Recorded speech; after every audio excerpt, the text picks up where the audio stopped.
लहान मुलांना आवडणारे, तोंडात टाकताच सहज विरघळणारे मऊसूत असे रवा नारळ लाडू आज आपण करणार आहोत. मी सुजाता. पारंपरिक जीवनशैलीमध्ये आपले मनापासून खूप खूप स्वागत.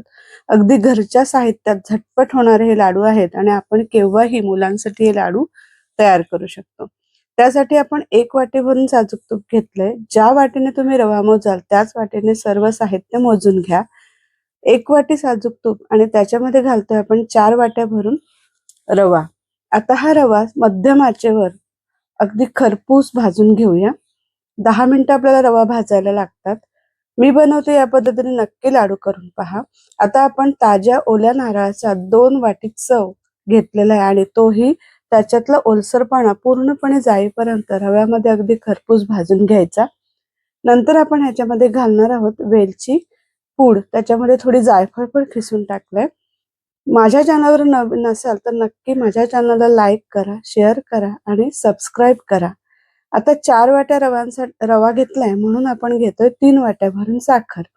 3 वाट्या भरून साखर आणि त्याच्यामध्ये अगदी निम्म म्हणजे 1.5 वाटी पाणी घालायचंय. साखर चांगली विरघळवून घ्यायची आहे. तुम्हाला जर माझी रेसिपी आवडली तर कमेंट बॉक्समध्ये नक्की तुमच्या प्रतिक्रिया कळवा आणि नक्की नक्की लाईक, शेअर, सबस्क्राईब करा.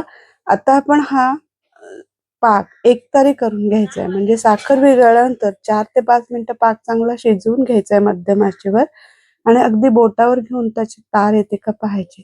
एकतारीच पाक करायचा. जास्त पण पाक शिजवला तर आपलं मिश्रण घट्ट होतं आणि लाडू वळता येत नाहीत. आता हे पाक आणि लाडूचं मिश्रण, रवा नारळाचं मिश्रण चांगलं एकजीव करायचंय. अगदी व्यवस्थित मिसळून ते एकजीव करून घ्यायचं.